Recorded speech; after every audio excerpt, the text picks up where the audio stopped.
This paper examines stone in the 14th century Middle English poem Sir Gawain and the Green Knight, a story about a knight who participates in a challenge with a mysterious foe which sets him on a journey across medieval England and Wales. Stone is a key motif in the poem, which features natural stone landscapes and metaphorical concepts of stone. I argue that Sir Gawain and the Green Knight suggests that medieval culture conceptualised stone not simply as a lifeless resource to be manipulated for humanity's profit, but an important and lively part of the natural world. Many scholars have commented on the liveliness of matter in the Middle Ages.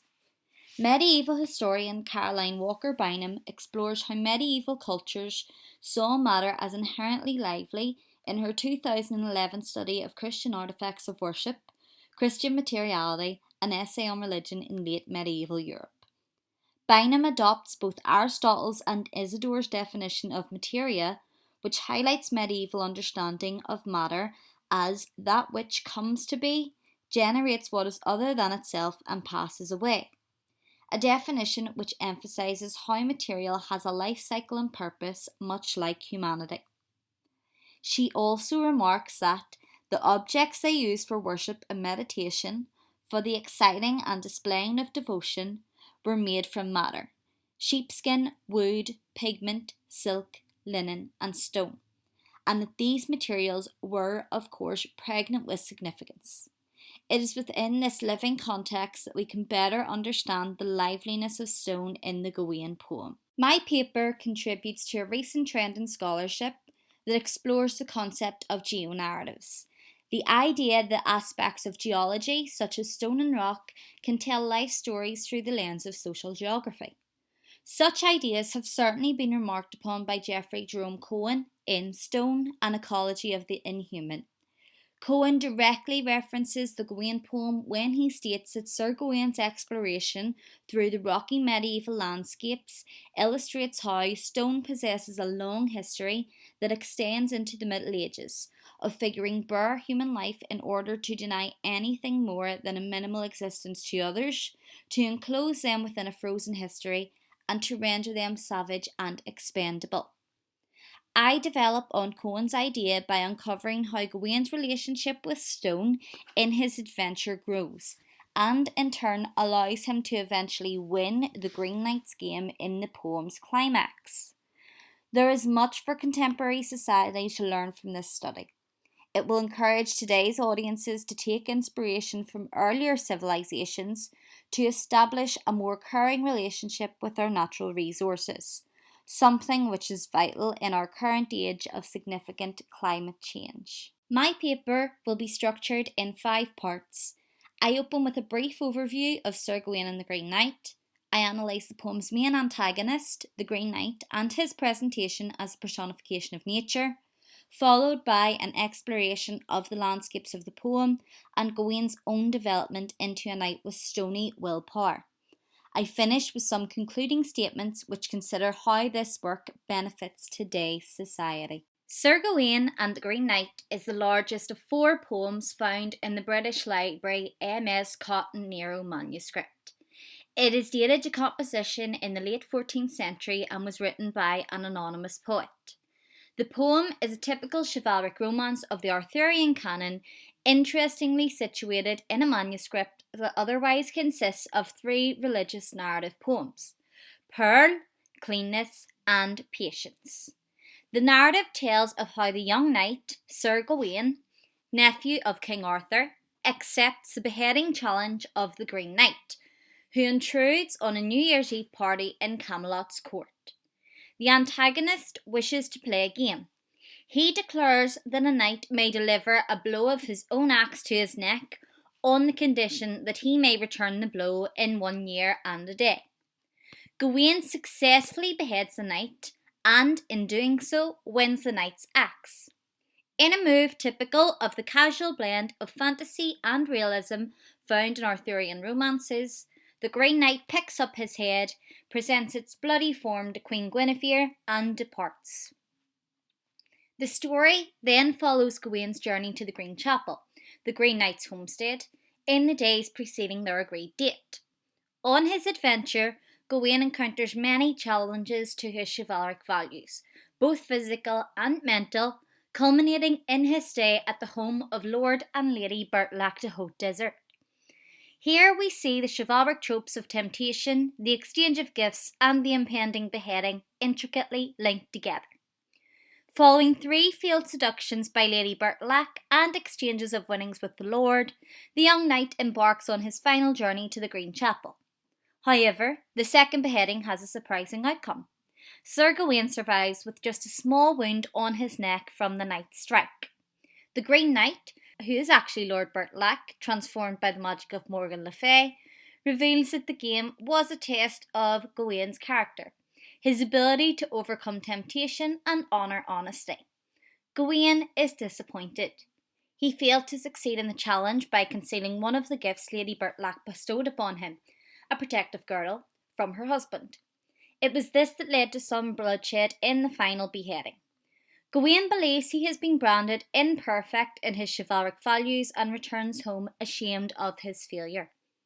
A manuscript and a story that lay largely ignored in the antiquarian Sir Robert Cotton's celebrated library for over 200 years, poet and modern translator of Sir Gawain and the Green Knight Simon Armitage describes the poem as not only a most brilliant example of Middle English poetry, but also one of the jewels in the crown of English literature. It is widely believed that the Green Knight represents nature, with his presentation and costume lending to this interpretation. John Spears, author of medieval English poetry, the non-Chaucerian tradition, likens the knight's presentation to that of the pagan symbol of the Green Man. He believes that the knight is surely a descendant of the vegetation or nature god of almost universal and immemorial tradition, whose death and resurrection are the myth and ritual counterpart of the annual death and rebirth of nature. Indeed, the overall appearance of the Green Knight is strikingly alien and others him from the human men of Arthur's court. It reads, "There comes in at the door a fearsome lord, the very biggest in the world in his tall stature, from the neck to the waist so square and so thick set, and his sides and his limbs so long and so large, that I believe that he may have been half giant indeed. He bore himself like a man of battle, and he was bright green all over." The Green Knight is not simply presented as the personification of nature here. Specifically, the character embodies the physical persona of a human mountain, his muscles and bones with the hardiness of stone, and an exterior of green moss, an image reflective of the mountains of the medieval English landscape. The embodiment of a mountain of stone in the human form creates a persona that establishes a better avenue for communication between man and nature throughout the poem. Thus, the poet creates a dichotomy between man and nature through the narrative opposition between Sir Gawain, youthful and innocent, and the seemingly ancient and knowledgeable Green Knight. The Green Knight bridges the gap between civilization and wilderness to encourage a dialogue about humanity's treatment of nature and re-establish the power of nature's resources, in particular the strength of stone and rock. In front of us, a sinkhole drops into blackness. Its sides are buttresses of grey limestone softened by moss. To look into it is to feel the beckoning lurch of an unguarded edge. Ferns flourish in stone niches.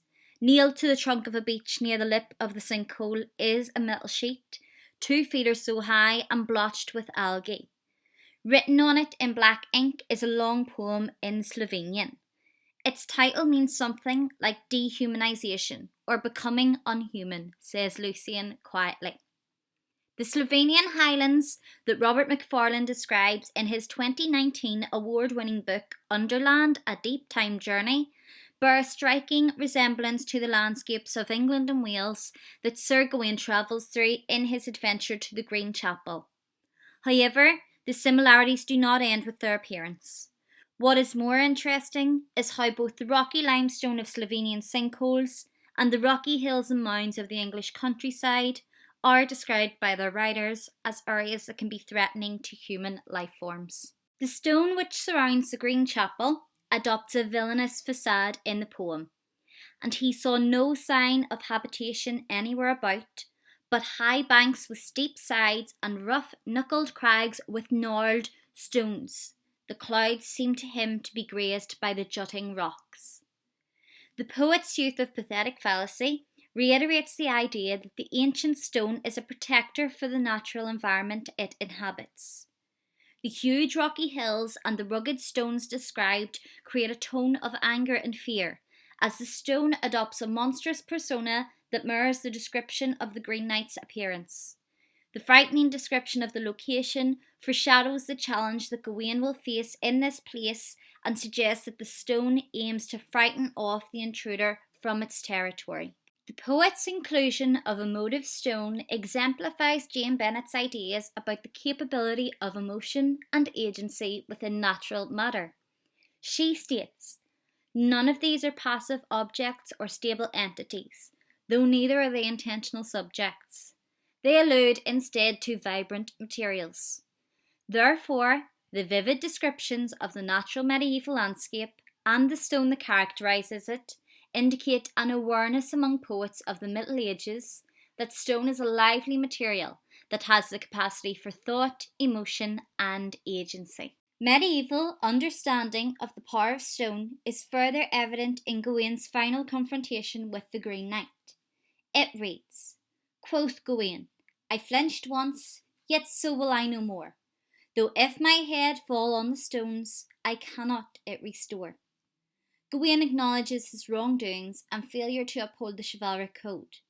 His reference to stones here is an example of metonymy. The act of his head falling upon the stones is a euphemism for his acceptance of his fate, which, in this moment, he recognises as death. The image also foreshadows death, the syntactic relationship between head and stone alluding to the headstone that will soon mark Gawain's site of burial. It is interesting that the death blow that Gawain will receive is not attributed to the knight's axe, the instrument which will actually sever his head from the body. Rather, the poet's use of language here cites the stone itself as the weapon which will take Gawain's life. Gawain's words here adhere to the Gaia hypothesis. The Gaia hypothesis is a theory proposed by English chemist and environmentalist James Lovelock, and is named after the deity and giver of life in Greek mythology. It argues that all organisms operate in an intricate system to maintain life forces throughout all of nature. Our destiny is not dependent merely on what we do for ourselves, but also on what we do for Gaia as a whole. If we endanger her, she will dispense with us in the interests of a higher value, life itself. The Gawain poet situates our hero's words perfectly in the narrative. Having told of his adventures through a villainous wilderness and battles with nature itself, Gawain's parting words resonate a sense of defeat and an admission that he does not have the strength to overcome nature or its personification in the guise of the Green Knight. Thus, he surrenders to the stone. He has taken life from nature and now must forfeit his own for balance to be restored. Moreover, by delivering himself to stone and death, Gawain acknowledges that he is no more than an animal in Gaia's system, despite his humanity. His bones will be immortalised like many animals before him through what Cohen calls the inhuman art of fossilisation. Therefore, as Gawain yields his head to the stone of the Green Chapel, the Gawain poet illustrates a medieval appreciation for the command that stone holds over nature in its entirety, both in its potential to give and take life and in its longevity. However, in Gawain's acceptance of defeat, we witness an evolution in his character which ultimately saves him from demise, which in turn highlights his strong chivalric morals. Significantly, the poet communicates his transformation through the use of a stone simile. It reads, "Gawain gravely it bids and moves not a muscle, but stands still as a stone or the stump of a tree that is riven in rocky ground with roots 100. Having spent so much of the narrative travelling through plains of wilderness, in this moment Gawain appears to have adopted some of the characteristics of the nature and geology that he has interacted with. In order to win the competition, Gawain abandons his weak, naive humanity and instead becomes still as a stone or like a tree with 100 roots in the rocky ground. The simile suggests that an irrevocable change has occurred in Gawain. No longer is he the innocent, inexperienced nephew of King Arthur, an amateur knight. His adventure has aged him, made him more courageous, and ultimately given him the knowledge of the world around him that he needs to strengthen him in his chivalric pursuits. He has become more like Stone in all aspects, so much so that in these final moments of the poem, his steadfast personality mirrors that of the Green Knight himself, both in his first appearance and in the final test. Through his experiences in nature, Gawain has achieved peace and understanding, enough to face death. Thus, through his use of figurative language and the hero's character arc, the Gawain poet demonstrates a medieval appreciation of stone, not only in its power and durability as a material object, but in its ability to inspire, command, and change the nature that encounters it. To conclude, this paper has outlined the significance of stone in the 14th century Middle English poem Sir Gawain and the Green Knight. It has explored how stone appears in the poem in a variety of forms, from the characterisation of the Green Knight as the personification of stone, to the stone of the natural landscape, and finally Gawain's own transformation into a knight with a stony disposition. The purpose of my project was to highlight medieval understanding of and reverence for the world's natural resources, as demonstrated by the Gawain poet. The poem exemplifies the idea that stone is lively matter, thus developing on the research of both medieval historians, such as Caroline Walker Bynum, and modern ecological and environmental thinkers, including Geoffrey Jerome Cohen and James Lovelock. This research is unique in that it applies the modern concept of geonarratives to a medieval text which predates such methods of reading the environment and nature by some 6 centuries. My geonarrative approach has allowed me to highlight how relevant geonarrative readings are to Middle English texts, which demonstrate a blatant belief in the liveliness of natural materials like stone. As my essay demonstrates and McFarland claims, when viewed in deep time, things come alive that seemed inert. Ice breathes, rock has tides, mountains ebb and flow, stone pulses. It is crucial that society recognises the importance of preserving and caring for the vitality of our natural resources, as medieval societies did, in order to tackle our current climate crisis.